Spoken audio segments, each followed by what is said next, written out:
Du coup, tu veux pas qu'on te voie? Ok, très bien. Monsieur, fais sa diva.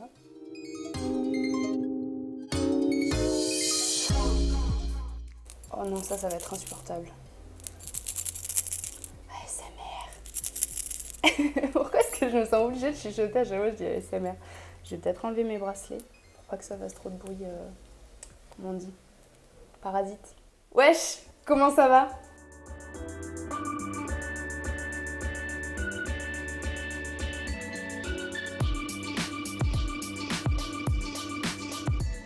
Je reviens enfin après une si longue absence depuis ma dernière vidéo pour vous parler de Cosmeto. En fait, cette vidéo elle sera pas particulièrement longue, surtout pour le sujet abordé. Je vais dans un premier temps vous expliquer un petit peu le pourquoi du comment de mon absence.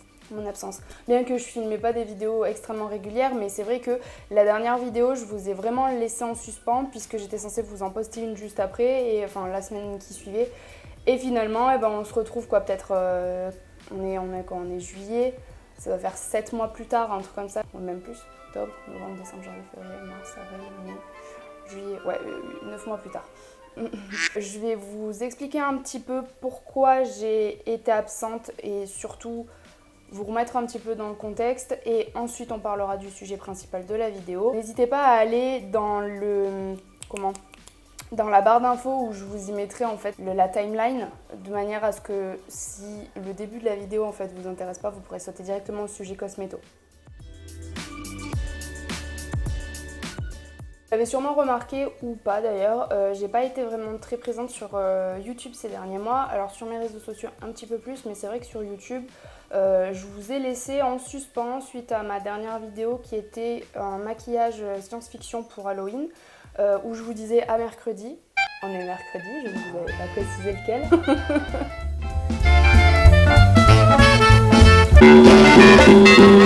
En fait, je vous ai laissé alors que j'avais encore j'avais prévu de faire 5 vidéos, puisque je m'étais lancé le défi en fait de réaliser une vidéo par semaine jusqu'à Halloween, et donc au total ça faisait 5 vidéos pour le mois d'octobre. Sauf que je vous ai laissé en si bon chemin puisque je me suis arrêtée au bout de 3 vidéos. Le fait est que je suis tombée très malade donc pendant ce mois d'octobre.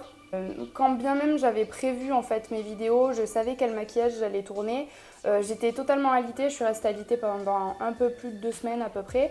Et ce qui fait que malgré mon envie de filmer des vidéos et malgré mon envie de vous partager ce que j'avais prévu de vous partager, et en étant couchée c'est un petit peu impossible de filmer. Ce qui fait que je me suis retrouvée à être sur pied lorsqu'il était trop tard en fait, et lorsque mon challenge était terminé. Et je me voyais mal en fait revenir l'air de rien, juste en vous postant les make-up que j'ai pas pu poster juste avant, en vous disant voilà j'étais pas là, excusez, hop, et je vous balance de maquillage. Donc j'ai partagé d'ailleurs mon maquillage l'avant-dernier, parce que le dernier je l'ai pas du tout réalisé au final. L'avant-dernier qui était prévu, je l'ai mis sur mon deuxième compte Instagram dédié uniquement au maquillage. La vie est faite comme ça, et la santé c'était quand même un peu plus important que juste poster 2 vidéos sur YouTube, donc vous comprendrez que j'ai fait mon choix assez rapidement. Aussi, je me suis rendu compte en fait pendant ce temps où j'étais pas vraiment active sur ma chaîne, que les vidéos qui vous plaisaient le plus en fait c'était finalement pas du tout du maquillage mais plus de la cosméto, puisque je pense sincèrement être la seule à réaliser ce genre de vidéos. J'ai cherché et j'ai pas vraiment vu d'autres chaînes vraiment dédiées à ça. J'ai vu 2-3 informations sur d'autres chaînes qui faisaient de la beauté, mais c'est vrai que des chaînes vraiment uniquement dédiées à de la cosméto, j'en ai pas trouvé, et je pense que c'est pour ça en fait que vous êtes là, la plupart. Du coup, je me suis vite rendue à l'évidence en fait que comme c'était ce qui vous plaisait, c'est ce que j'allais réaliser en revenant, donc ce qui est le cas aujourd'hui. Mais sachez une chose, c'est qu'en fait réaliser des vidéos de cosméto, ça me demande du temps, mais surtout du matériel, puisque je vais avoir beaucoup de montage à faire. Jusqu'à présent, les vidéos cosméto que j'ai pu vous réaliser, j'avais probablement 1 heure, 1 heure et demie de rush. Même si les vidéos maquillage, j'ai pas mal de rush aussi, mais je veux dire, tout ce qui est cosméto, je veux tellement être en fait dans la justesse de mes mots que je vais devoir vraiment analyser tout ce que je vais vous dire. Je vais pas pouvoir couper à n'importe quel moment mes phrases. Et tout ce qui est 1h30 de rush, il va falloir que je le regarde et que je le re-regarde pour être sûre que ce que je vais vous dire soit le plus juste possible et qu'il n'y ait pas de quiproquo dans mes paroles. Ce qui fait que voilà, j'ai besoin d'un matériel adapté et jusqu'à présent, eh bien, je n'avais pas, bon, j'ai toujours pas d'appareil photo pour filmer, mais en tout cas, je n'avais pas d'ordinateur afin de réaliser mes montages. Je faisais tout de manière très archaïque sur mon téléphone, qui me servait uniquement pour faire le montage le plus succinct possible, en fait, pour couper vraiment l'heure et demie en général de rush. Ensuite, non, viens pas, viens pas. J'ai envoyé donc la vidéo pré-montée à mon meilleur ami qui donc montait le reste de mes vidéos pour ajouter la musique en fond sonore et pour ajouter un petit peu tout ce que je lui demandais par la suite.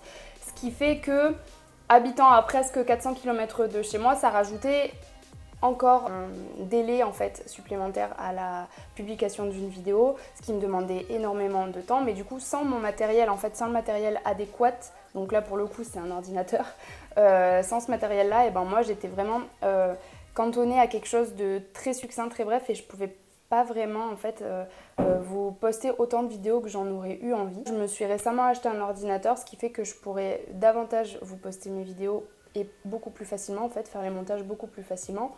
Après mes problèmes de santé, une fois que je me suis retrouvée totalement apte à filmer, j'ai trouvé un nouveau travail qui fait que je n'avais plus du tout le temps à consacrer pour justement la préparation de ces dites vidéos.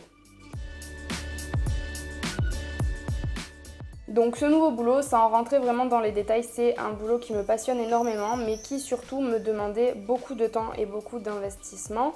Même si en fait j'avais un emploi du temps très particulier puisque j'avais beaucoup de temps libre, que ce soit le matin ou le soir, j'avais vraiment beaucoup de temps libre, mais en m'investissant à 200% dans ce que je faisais, en rentrant chez moi j'étais archi fatiguée, ce qui fait que j'avais vraiment pas la foi de me replonger dans mes cours, de me replonger dans mes recherches et d'écrire des nouvelles vidéos et de vous les filmer et de les tourner et ainsi de suite. Vraiment j'étais KO et du coup j'avais pas d'autre choix que de prendre du temps pour moi. C'est vrai que ce boulot m'a quand même pas mal inspirée. Et donc pour vous expliquer brièvement quand même ce que je faisais, en fait j'étais à l'entrée d'une chaîne de production cosmétique et j'analysais les matières premières qui rentraient donc dans l'usine en fonction de la législation. Et du coup je vais me servir aujourd'hui de cette transition tout à fait originale pour introduire le sujet du jour. Du coup, parlons aujourd'hui de législation cosmétique, parlons ensemble de la sécurité, la personne responsable, le distributeur et leurs obligations.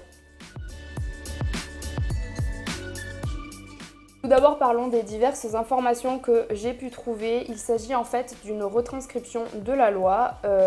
À ce jour, je ne sais pas si elle a été modifiée depuis que je l'ai apprise, mais quoi qu'il en soit, vous aurez l'information principale. On va donc parler aujourd'hui des articles 3, 4, 5 et 6 qui concernent la distribution d'un produit cosmétique sur le marché en Europe, ce qui va déjà être beaucoup et on parlera quand même de la suite dans d'autres vidéos, ne vous inquiétez pas.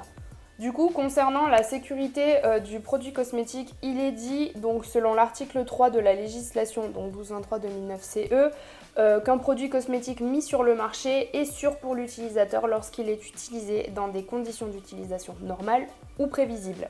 Seulement si l'on respecte les éléments suivants, donc qui sont la présentation du produit, l'étiquetage, les instructions concernant l'utilisation et l'élimination du produit, et enfin toute autre information permettant d'identifier et de contacter la personne responsable, à savoir aussi que la présence d'avertissement ne permet pas aux fabricants de se dispenser du règlement que je viens de vous énoncer. Maintenant, vous allez me demander qui est la personne responsable. Et bien en fait, c'est la personne qu'il faut contacter lorsqu'il y a le moindre problème sur le produit cosmétique. Du coup, logiquement, c'est-à-dire que c'est la personne qui est donc responsable de ce produit. Elle est définie grâce à l'article 4, donc comme je vous le disais, l'article 3 c'est lié à la sécurité du produit, l'article 4 il va nous définir qui est la personne responsable donc du produit cosmétique. Déjà, seuls les produits cosmétiques qui ont une personne responsable qui a été désignée peuvent être mis sur le marché en Europe.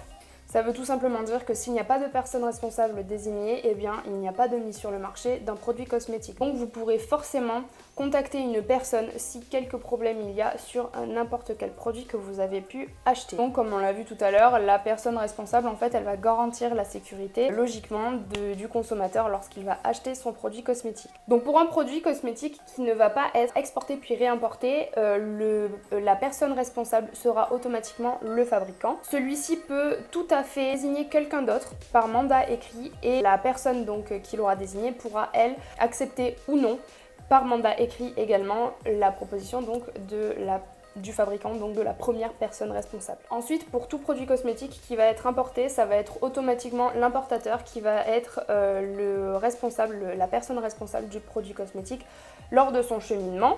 Et comme pour le fabricant, il sera en droit de désigner quelqu'un d'autre en fait comme personne responsable par mandat écrit qui donc pourra également accepter ou non par mandat écrit de la même manière.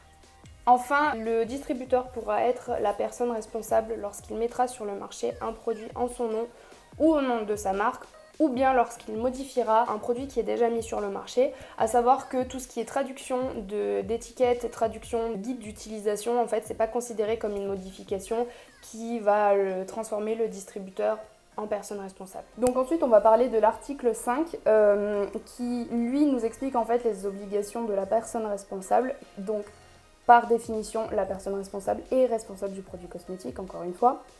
Et donc, elle garantit le suivi du produit cosmétique et surtout le suivi de la sécurité du consommateur. Du coup, pour finir avec ces articles, on va parler donc de l'article 6 qui, quant à lui, en fait, concerne le distributeur et ses obligations. Notez que lorsqu'ils mettent un produit sur le marché, en fait, ils sont dans l'obligation de suivre la diligence de toutes les exigences requises pour donc mettre ce produit sur le marché. Par exemple, ils doivent vérifier que l'étiquetage est bien conforme à un article de la loi qui est le 19 pour être plus précise, mais on en parlera dans une prochaine vidéo qui sera consacrée uniquement à l'étiquetage et à la lecture des étiquettes. Mais du coup, pour l'instant, sachez juste que le distributeur doit impérativement en fait suivre cet article-là afin de vérifier que l'étiquetage est bien conforme. Et si ce n'est pas le cas, il doit rappeler les autorités compétentes afin en fait de rappeler les produits, de les renvoyer chez le fabricant de manière à ce que ce soit corrigé. Il faut aussi en fait que les exigences linguistiques soient respectées, c'est-à-dire que si le distributeur va vendre ses produits, va distribuer ses produits en France, il faut que tout l'étiquetage et toutes les informations soient écrites en français. Et bien sûr, il faut qu'il y ait la date de durabilité minimale qui soit bien spécifiée. Donc comme je vous le disais, si jamais un distributeur a des raisons de croire que ce que je viens de vous énoncer là n'est pas respecté, il peut ne pas mettre, il est en droit de ne pas mettre un produit sur le marché puisqu'il va devenir en fait la personne responsable et donc ce sera à sa charge à lui si jamais il y a un quelconque problème après la vente d'un produit qu'il aura distribué. Du coup, comme la personne responsable qu'on a vu précédemment, donc qu'il soit fabricant ou importateur, le distributeur est en totale coopération avec les autorités compétentes, ce qui fait que si jamais il y a un quelconque doute sur un produit qui soit mis sur le marché, il est en droit de donner le dossier d'information produit à ces autorités-là. Aussi, le distributeur s'assure lorsqu'il a un produit sous sa responsabilité que les conditions de stockage et de transport sont bien respectées et qu'il ne risque pas en fait d'y avoir une ouverture, qu'il ne risque pas d'y avoir une péremption liée à la chaleur, liée à le stockage du fameux produit donc qu'il aura à charge. En résumé, donc pour assurer la sécurité, il y a des règles qui sont mises en place et il y a des personnes qui se chargent de protéger le consommateur. Ces personnes-là sont les personnes qu'il faut contacter lorsqu'il y a le moindre problème. Elles s'appellent la personne responsable. Ça peut être une personne physique ou une personne morale. La personne responsable peut tout à fait changer tout au long de la vie du produit cosmétique, c'est-à-dire qu'elle peut être à la fois le fabricant, l'importateur, le distributeur, mais aussi peut être un consultant que la marque qui met son produit sur le marché aura décidé de payer. Donc les autorités compétentes coopèrent avec ces personnes responsables-là qui se doivent quant à elles de fournir tous les documents nécessaires lorsqu'il y a risque pour la sécurité du consommateur. Et la personne responsable, comme son nom l'indique, est responsable du produit cosmétique, ce qui fait qu'elle doit prendre les précautions nécessaires afin d'assurer la sécurité lorsque son produit est mis sur le marché. Et donc, si jamais sent le besoin de devoir le retirer et de le modifier, la personne responsable est dans l'obligation de le faire. Petite parenthèse dans tout ça, sachez vraiment que si jamais un jour vous venez avoir un problème sur un produit cosmétique, donc que ce soit une allergie, une irritation, peu importe quel problème qu'il soit, mais qui soit totalement lié au produit cosmétique, que vous vous rendez compte qu'il y a vraiment un problème, ça servira à rien d'appeler le service client de la marque. Et ça servira à rien d'appeler la marque en fait en elle-même parce qu'elle va tout faire pour vous faire croire que c'est votre faute. Si jamais vous appelez une marque et que vous avez un problème, ça viendra forcément de vous. C'est parce que vous l'avez mal appliqué, vous avez forcément appliqué quelque chose qui n'était pas indiqué, vous avez forcément fait d'une manière qui n'était pas adéquate, ça sera toujours votre faute. Si vraiment vous avez un problème avec un produit cosmétique, appelez directement les autorités compétentes. Parce qu'on a beau avoir vu tout ça là tout au long de la vidéo, c'est-à-dire que c'est illégal de ne pas avoir de personne responsable, c'est-à-dire que si jamais il y a un problème, bien sûr qu'il faut que ce soit quelqu'un qui porte le chapeau. Mais c'est vrai que vous, en tant que consommateur, vous avez un poids zéro par rapport à une marque qui, elle, va mettre un produit, qui va mettre des sous dans un produit, de l'argent, derrière toute une partie marketing pour vendre un produit et qui, forcément, si vous venez vous plaindre parce qu'il y a X ou Y problème, pourrait, en quelque sorte, endommager l'image de leur marque. Ce qui fait que si jamais vous avez n'importe quel problème, n'hésitez pas à contacter directement les autorités compétentes, qui sont l'ANSM par exemple, qui fera en sorte en fait de vous faire passer en priorité par rapport à la marque. Là, c'est très important, c'est-à-dire que eux sont des médecins, sont des docteurs en pharmacie, des docteurs en médecine qui, eux, penseront d'abord à votre sécurité et non pas à l'argent qu'ils pourront se faire grâce à leurs produits qu'ils auront mis sur le marché. Voilà pour cette vidéo sur la cosméto aujourd'hui, j'espère qu'elle vous aura plu, j'espère réellement que vous l'aurez trouvée intéressante et si c'est le cas, n'hésitez pas à me laisser un pouce en l'air. Bien sûr, je suis toujours très ouverte aux avis, je suis très ouverte aux critiques, donc surtout n'hésitez pas à me laisser un commentaire pour me dire ce que vous en avez pensé, ce qu'il y a à changer et surtout si vous avez des suggestions pour les prochaines vidéos. Moi je vous dis à très bientôt, ciao! Monsieur Mistiti, votre cœur recommence.